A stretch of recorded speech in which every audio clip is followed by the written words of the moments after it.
متابعين شلونكم؟ اليوم سويت مندي دجاج.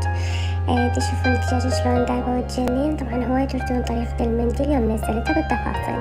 هاي الصلصة راح اكتب مكوناتها اسفل الفيديو. طبعا الدجاج ذبح حجم 1 كيلو مهم، غاسلتها اني ونقعتها ماي وخل ابيض وملح. هنا انا بعد ما وخرت الزوائد خليت الصلصة عليها، وراح ابي احضر التمن هنا انا بس مغسول ونقعته. ضفت مي يغطيه، واضيف رغار وهيل وليمون بصرة زيت زيتون او زيت الحادي.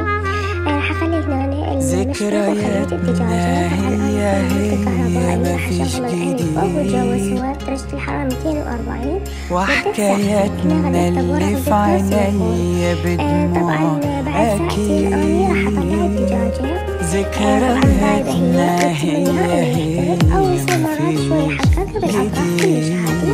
شوفوا وحكايتنا اللي في عيني رجعت تتحمر وأكيد وخلي قطعة طعمية قلتني بخير القلوب تبقى كتير. يلا عادي بكرة أحسن، بكرة